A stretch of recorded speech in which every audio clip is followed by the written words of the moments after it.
Hi, you all. Happy Monday. I'm getting ready to go over your work for reading.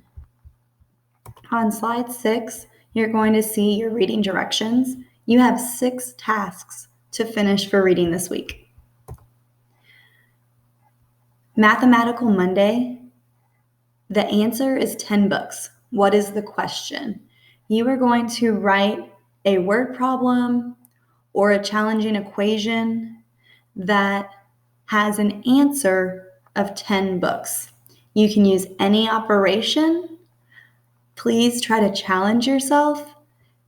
Any of the word problems that we see that are really well thought out, we might use in future lessons. Meaningful Monday. Monday's ELA is always word knowledge.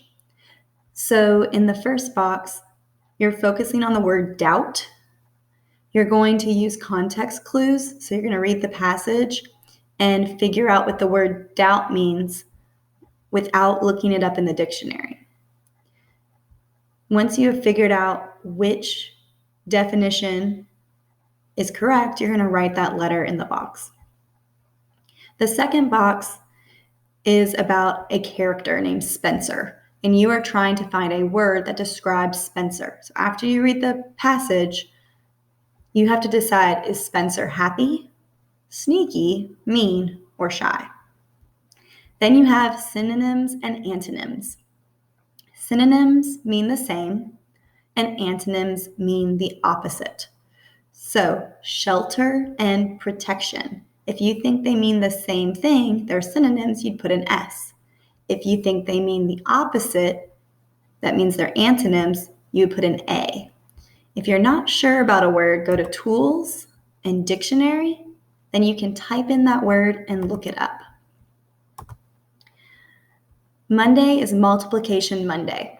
In Number Corner, you all have been learning about multiplication, some of the early stages of multiplication. So you have 3 ice cream cones, and each ice cream cone has 3 scoops of ice cream. So you have 3 groups. Each ice cream cone is its own group, 3 groups of 3 scoops of ice cream, 3 groups of 3. How many scoops do you have altogether? Underneath, you're just doing the repeated addition. So 3 plus 3 plus 3 equals what? All multiplication is repeated addition. True or false? This is a balancing equation. So remember what I said a couple weeks ago. The equal sign means same as. So is 2 plus 4 the same as 4 plus 2? Do they give you the same sum? If it's true, you're going to write true. If it's false, you're going to write false. And then you have your daily update.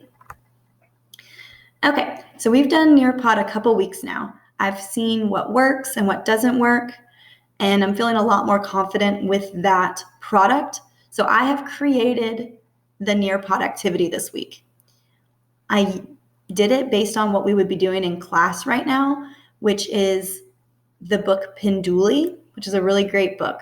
Before you click on the link and use your Google login, which should put your first and last name automatically, and do the code, read over the key vocabulary so it's fresh in your head.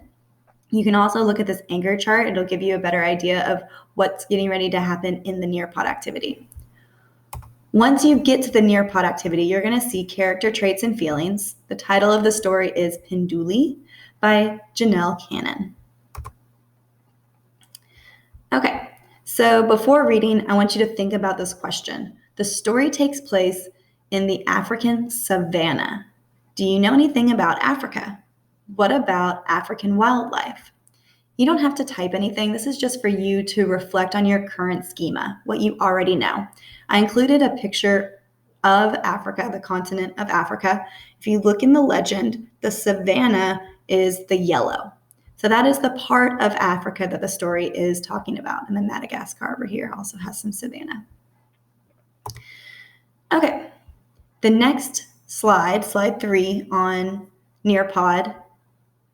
I once it loads, should be the book. And it is a YouTube video, there we go, of the book being read to you. You're going to notice there are 4 blue dots. I have inserted questions in the book.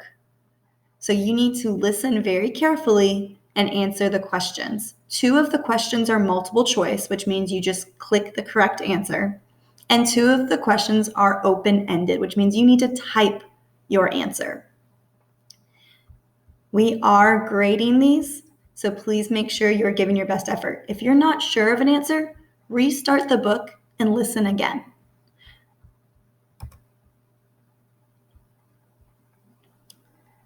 Slide 4 just talks about physical traits, which is the outside of a character, and personality traits, which are the inside of the character. And here, if you press play, you'll hear me talk a little bit more about that. You have an open-ended question. Describe Penduli's physical outside traits. Describe Penduli's personality inside traits. So you need to give me at least 2 answers. One that talks about Penduli's physical traits, and the second one that describes his personality. I forgot if it was a boy or a girl, but it's a boy. His personality.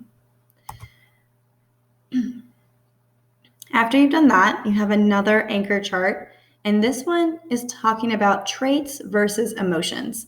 Oftentimes, students struggle with understanding the difference between a trait and an emotion. So make sure you click on the sound and listen to me describe the difference between those 2. Then you're going to match the words.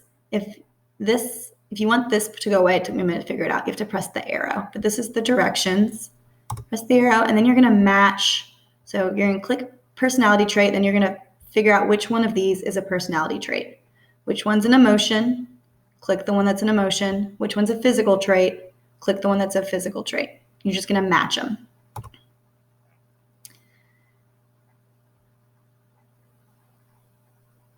Slide 8 is time to climb.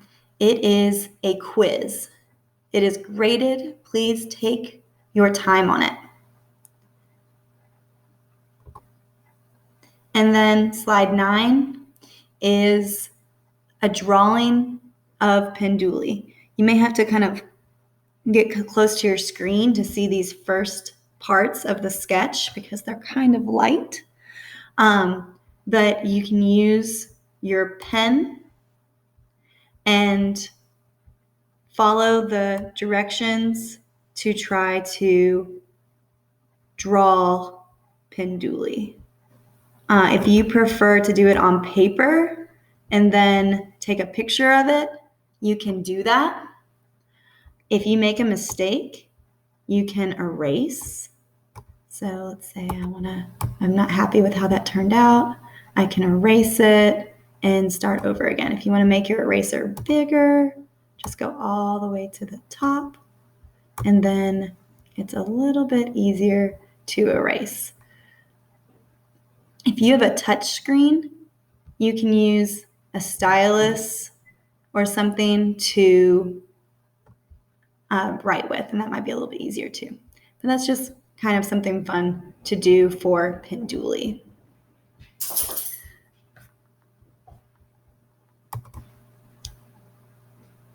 After you finish the Nearpod assignment, on slide 11, you have a passage titled African Savannah. It is 3 paragraphs long. After you've read all 3 paragraphs, answer the question over here to the side. Just click in the text box and enter a couple times, and then you can type your answer. If you have a cell phone or a parent has a cell phone with a QR code reader, you can watch a video about the African Savannah. On slide 12, you have another passage. This one is a fiction passage called Vacation of a Lifetime. And after you read both paragraphs, you're going to answer the questions off to the side. Depending on which part of the story you're focusing on, there are two different kinds of emotions Sandy could be experiencing. So just choose one. Either focus on the first paragraph and answer the first two questions based on that. The first question based on that. Or focus on the second part and answer number one based on the second paragraph.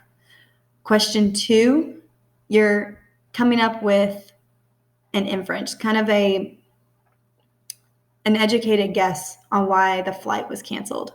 There's no wrong answer. And then, why is waiting for a flight hard for Sandy? Do you share this difficulty with her? So you have to infer, why is waiting for anything hard? You should, if you have trouble waiting for things, or if you know someone who does, you can answer that. And then if you share that difficulty with her, then you're just going to say yes, and you can explain a time that waiting was hard for you, or if you are a very patient person and waiting isn't difficult for you, you could just say, no, I'm very patient. Slide 13 is valuing vocabulary. You're going to notice in Penduli that the author uses really great adjectives. And I want to make sure that you know what these adjectives mean and can apply them to a sentence. So you have 6 adjectives across the top here: wrath, ravenous, atrocious, meager, appease, and exquisite. If you don't know what they mean, go to Tools and Dictionary and type the word in. Then you're going to figure out which sentence it goes in. She opened the pantry and sighed at her blank supply of food. So once you figure out which one of those adjectives fits, you're going to write that word next to the correct number. So whichever word I believe goes in the blank, I will type next to 1 because that is sentence 1.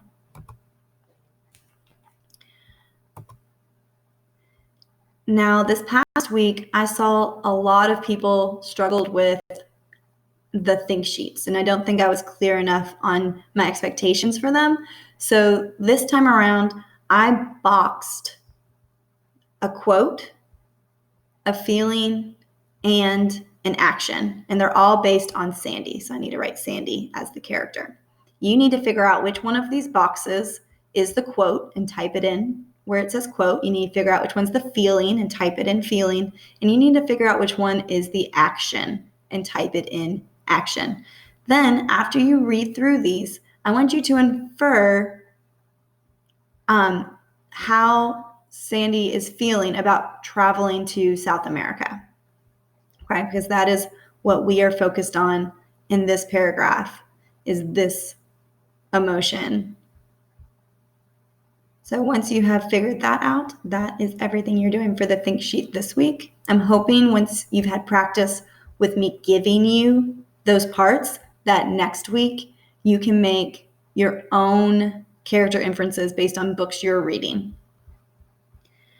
That is everything for reading this week. If you have any questions, please don't hesitate to ask your teacher, and I will talk again to you all next Monday.